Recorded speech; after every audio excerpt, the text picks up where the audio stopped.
आपके सिटी के पॉपुलेशन के हिसाब से 40 बोला गया है, ठीक है ना, तो 40 के हिसाब से भी 280 तो बस होना ही चाहिए। क्या हमारी सड़कें पैदल चलने वालों के लिए भी सूटेबल हैं? How can we reconfigure the flows in Bhiwandi so that people are given dignity?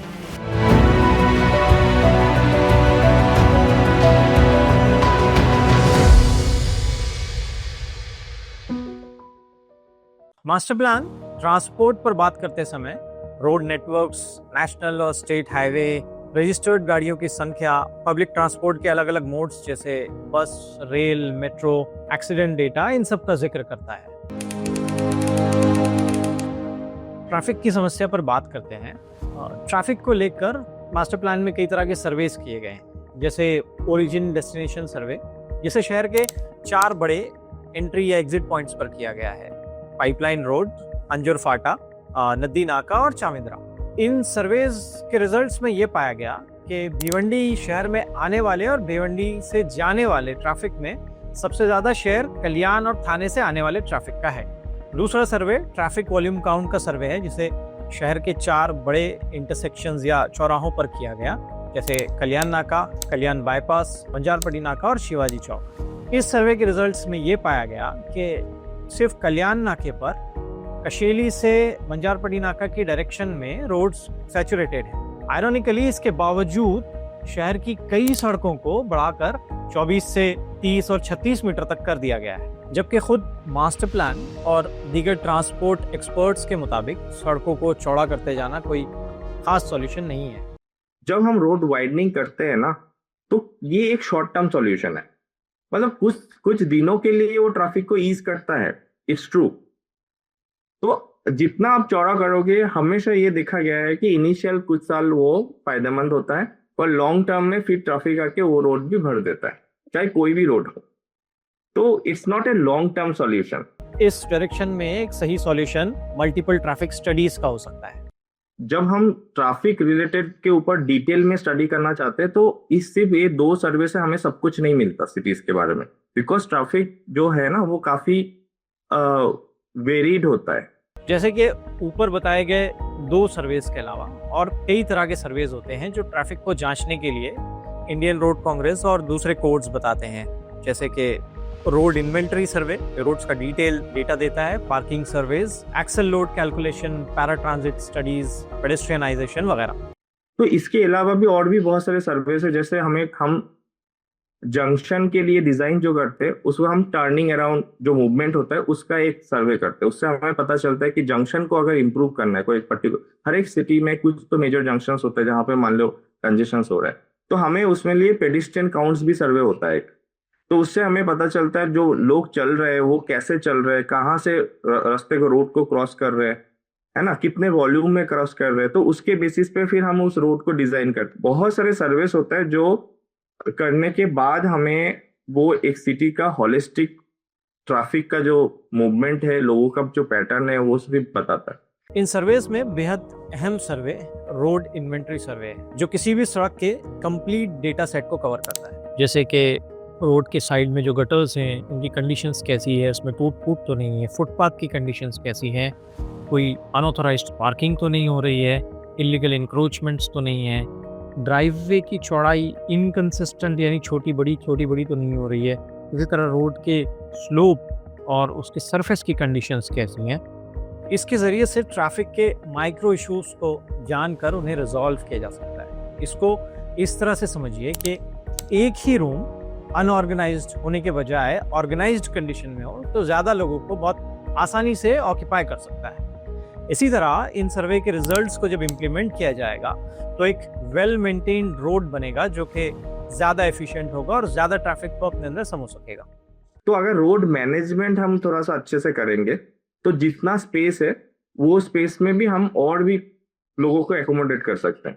लेकिन मास्टर प्लान में ऐसे कई सर्वेस को जगह नहीं दी गई जिनकी शहर को बेहद ज़रूरत है। जब मास्टर प्लान खुद ये कहता है कि एक्सीडेंट रेट्स बहुत हाई हैं, तो क्यों नहीं ऐसी मल्टीपल स्टडीज के जरिए बेहतर प्रपोजल दिए जाते हैं। ट्रांसपोर्ट सेगमेंट में मास्टर प्लान की एक और चुप्पी पे बात करते हैं, जो है वॉकेबिलिटी या पेडेस्ट्रियनाइजेशन।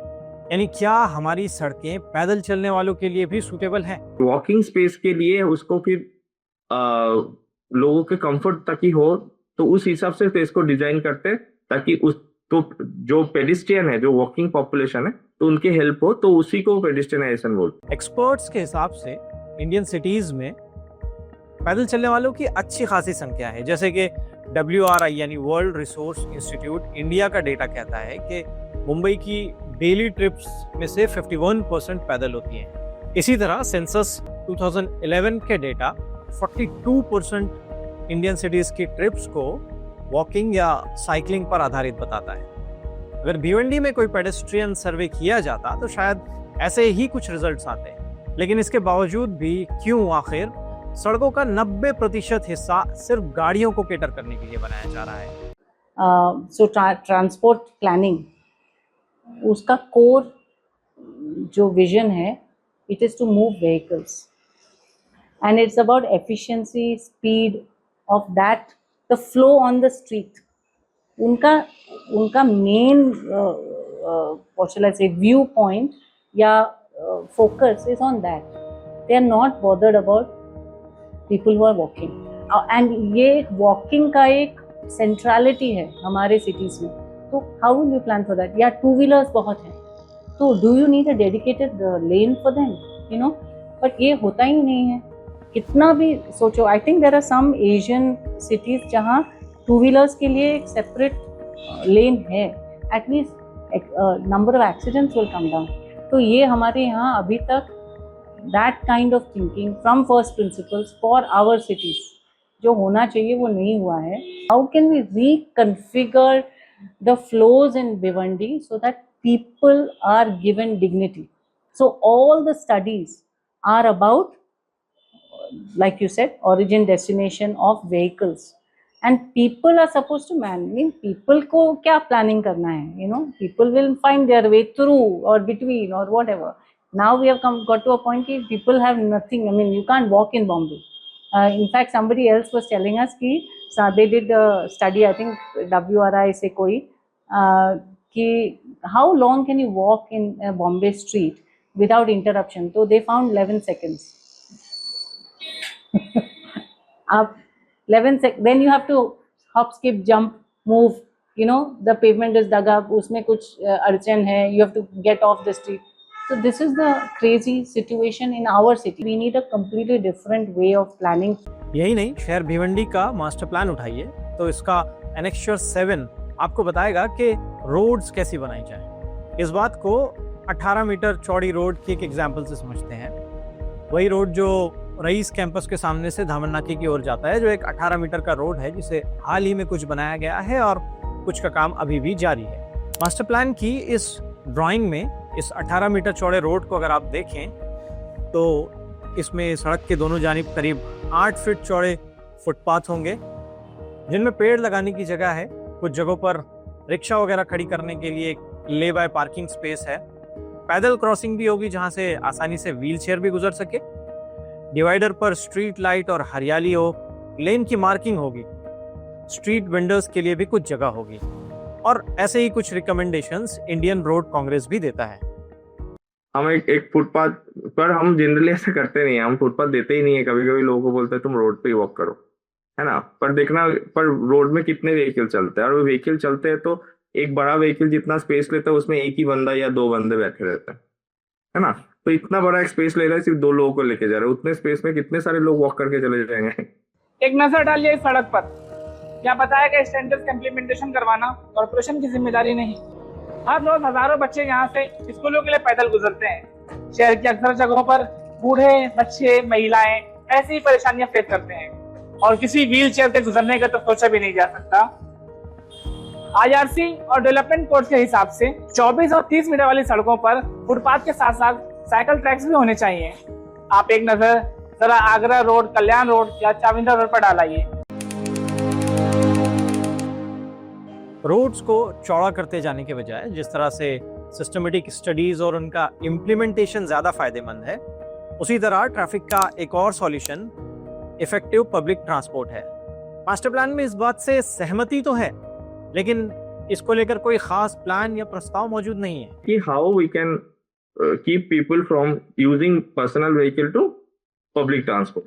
अब पब्लिक ट्रांसपोर्ट मतलब सिर्फ एक बस चला देने से नहीं, मतलब आपको एक डेडिकेटेड अच्छा बस सर्विस होना चाहिए जो अफोर्डेबल हो लोगों के लिए, जो अच्छे से कनेक्टेड हो एरिया से, प्लस उसका एक अच्छा फ्रीक्वेंसी हो जो लोग जाए हर 10-15 मिनट में बस मिले, ऐसा नहीं कि खड़े हैं और तो खड़े ये बस नहीं आ रहा है। तो ऐसा अगर आप प्रोवाइड कर पाएंगे तो लोग डेफिनेट जरूरत नहीं पड़ेगी। फिर अब ज्यादातर लोग अगर बस और इसमें यूज जाएंगे तो फिर आपका जितना रोड है उसमें भी आप मैनेज कर सकते हो।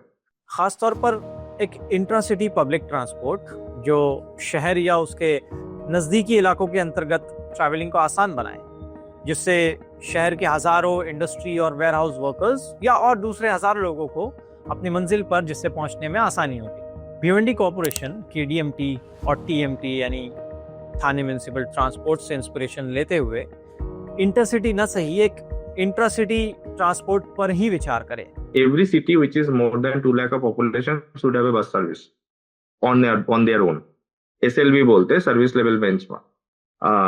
UBS 2 जो गाइडलाइंस है, तो अर्बन बस स्पेसिफिकेशन की बस के जो उसमें एक पॉइंट पे कहीं मेंशन किया गया था कि 2 लाख के ऊपर में 50 है। तो और SLB में भी आई थिंक आपके सिटी के पॉपुलेशन के हिसाब से 40 बोला गया है, ठीक है ना। तो 40 के हिसाब से भी 280 तो बस होना ही चाहिए।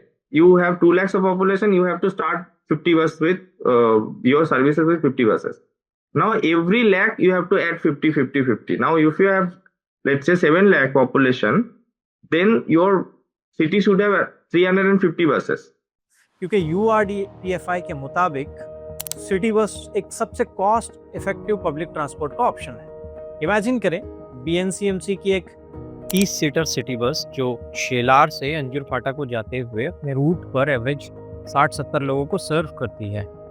वहीं इन सारे लोगों को अगर कार से या रिक्शा से जाना हो तो कम से कम 15-20 ऐसी गाड़ियों को जगह देनी होगी, जो कि ट्रैफिक, पॉल्यूशन और जेब तीनों पर भारी पड़ेगा। और सिटी बस की ये व्यवस्था ऑर्गेनाइज सेक्टर में नए रोजगार भी पैदा करेगी, जैसे drivers, conductors, maintenance staff, office holders वगैरह। पर सिटी जब बड़ा हो जाता है तब हमें और मोर ऑर्गेनाइज सिस्टम की तरफ जाना चाहिए, तो इसीलिए बस आना चाहिए उस सेंस में। ट्रांसपोर्ट भिवंडी के लिए एक बड़ा मसला है। मास्टर प्लान ने इसको एड्रेस करने के लिए एक निहायत कम कोशिश की। काफ़ी अहम मुद्दों पर खामोश रहा जिन पर हमने टिप्पणी करने की कोशिश की। आखिर क्यों रोड्स स्टैंडर्ड गाइडलाइंस के मुताबिक नहीं बनाए जाते? आखिर क्यों सड़कों पर पैदल चलने वालों को उनका हक नहीं दिया जाता? आखिर क्यों कंक्रीट और पेवर ब्लॉक के बीच का अंतर किसी की जान ले लेता है? और क्यों ऑडिट और इंस्पेक्शन सिर्फ एक कागजी कार्रवाई बनकर रह गए हैं?